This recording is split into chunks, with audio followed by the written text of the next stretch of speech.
அஸ்ஸலாமு அலைக்கும்.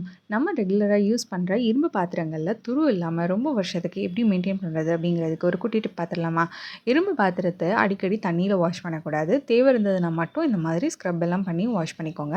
தண்ணீல வாஷ் பண்ண உடனே கையோட எடுத்து ஸ்டவ் மேல வச்சு நல்லா சூடு பண்ணிக்கோங்க. பாத்திரத்துல இருக்கிற தண்ணி காயிற அளவுக்கு சூடான உடனே எடுத்து கொஞ்சம் ஆற விட்டுட்டு ஒரு 2 இல்லைன்னா 3 ட்ராப் எண்ணெய் சேர்த்து ஒரு டிஷ்யூ இல்லைன்னா ஒரு சின்ன துணி வச்சு சுற்றி எல்லா பக்கமும் படுற மாதிரி ஸ்ப்ரெட் பண்ணி விட்டுருங்க. அதே மாதிரி பாத்திரத்தோட அடிப்பக்கம் ஹேண்டில்னு எல்லா சைடுமே இந்த மாதிரி நல்லாவே ஆயில் அப்ளை பண்ணிடுங்க. அப்ளை பண்ணதுக்கப்புறம் அதை எடுத்து அந்த பாத்திரத்தை எடுத்து தனியாக வச்சுருங்க. ஸோ நான் ஒரு நைட் ஃபுல்லாக அதை அப்படியே ஸ்டவ் மேலே வச்சுருவேன். அதுக்கப்புறம் அடுத்த நாள் தான் எடுத்து அதை ஸ்டோர் பண்ணி வைப்பேன். இந்த மாதிரி நம்ம கையோட ஹீட் பண்ணிட்டோம் அப்படின்னா அதில் தண்ணி எதுவுமே இல்லாமல் நல்லா எவாப்ரேட் ஆகி உங்களுக்கு சுத்தமாக துரு எதுவுமே பிடிக்கும். அதே மாதிரி நம்ம அதில் எண்ணெய் அப்ளை பண்ணி வைக்கிறோம் இல்லையா, ஸோ அதனாலையும் வந்து துரு பிடிக்காமல் இருக்கும்.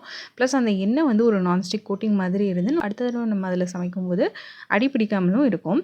உங்களுடைய இரும்பு பாத்திரத்தில் ஆல்ரெடி துரு இருக்குது அப்படின்னா இந்த ஸ்டெப் ஃபாலோ பண்ணி ஒரு 3-4 தடவை நல்லா ஆயில் அப்ளை பண்ணி வச்சிங்க அப்படின்னா சுத்தமாக அந்த துரு எல்லாமே ரிமூவ் ஆகி பாத்திரம் வந்து சமைக்கிற கண்டிஷனுக்கு நல்லாவே வந்துடும். என்னுடைய இந்த தவாவை நான் இந்த டிப் ஃபாலோ பண்ணி தான் கிட்டத்தட்ட ஒரு 5 வருஷமாக மெயின்டைன் பண்ணி யூஸ் பண்ணிகிட்டு இருக்கேன். உங்களுக்கு என்னுடைய இந்த டிப்ஸ் பிடிச்சிருந்தது அப்படின்னா கண்டிப்பாக லைக், ஷேர் அண்ட் சப்ஸ்கிரைப் பண்ணிக்கோங்க. நெக்ஸ்ட் வீடியோவில் மீட் பண்ணலாம். Take care, by.